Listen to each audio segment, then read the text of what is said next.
लोकसभा चुनाव परिणाम आने के बाद से सबसे ज्यादा चर्चा समाजवादी पार्टी की हो रही है।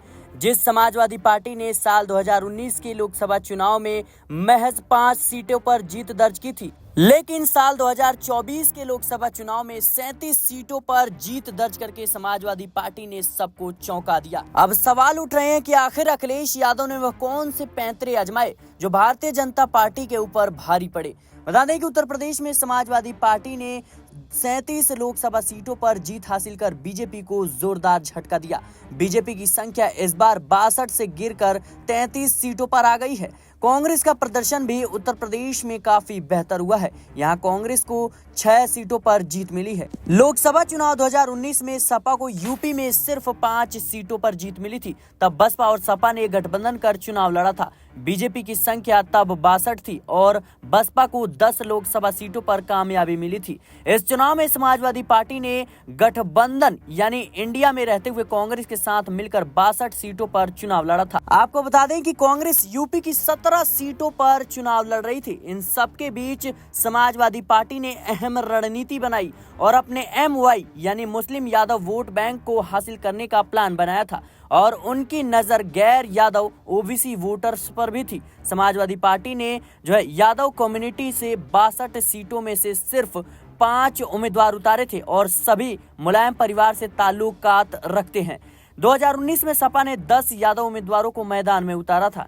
इस चुनाव में अखिलेश यादव ने वोट बेस यानी MY फैक्टर यानी मुस्लिम यादव को PDA पिछड़े दलित अल्पसंख्यक में बदलने की कोशिश की और वह कामयाब भी हुए। सपा ने जहां सिर्फ 5 टिकट यादवों को दिया, वहीं बाकी ticket non Yadav OBC, 11 upper caste, 4 मुस्लिम उम्मीदवारों और 15 आरक्षित सीटों पर दलित उम्मीदवारों को चुनावी मैदान में उतारा।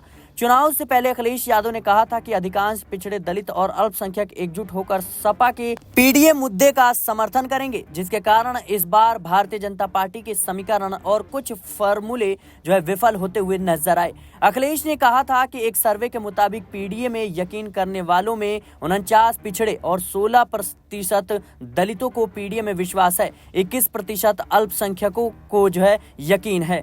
अखिलेश यादव ने यह भी कहा था कि उनके PDA फॉर्मूले के बाद बीजेपी के पास इसका कोई जवाब मौजूद नहीं है। उत्तर प्रदेश में सबसे बड़ी पार्टी बनकर उभरी समाजवादी पार्टी के इस प्रदर्शन के पीछे कई फैक्टर चर्चा में हैं। इसमें से एक टिकट बंटवारा भी है। सपा ने बड़ी रणनीति के तहत इस चुनाव में कई पिछले उम्मीदवारों को लोकल सतह पर फीडबैक लेने के बाद नहीं दोहराया। यह भी एक बेहतरीन रणनीति साबित हुई है। सपा के मुकाबले बीजेपी ने अपने 75 उम्मीदवारों में से 34 अपर कास्ट, 16 ब्राह्मण और 13 ठाकुर और 2 वैश्य और 3 अन्य अपर कास्ट उम्मीदवारों को टिकट दिए थे। बीजेपी ने 25 OBC उम्मीदवारों को मैदान में उतारा था, जिसमें एक यादव उम्मीदवार दिनेश लाल निरहुआ को आजमगढ़ से उम्मीदवार बनाया गया था। इंडिया गठबंधन और बीजेपी प्रचार के तरीके भी थोड़े अलग थे। जहां इंडिया गठबंधन ने प्रियंका गांधी, राहुल गांधी, अखिलेश यादव जैसे बड़े दिग्गज नेताओं को मंच पर लाकर लोगों से कनेक्ट करने की कोशिश की, तो वहीं भारतीय जनता पार्टी का कैंपेन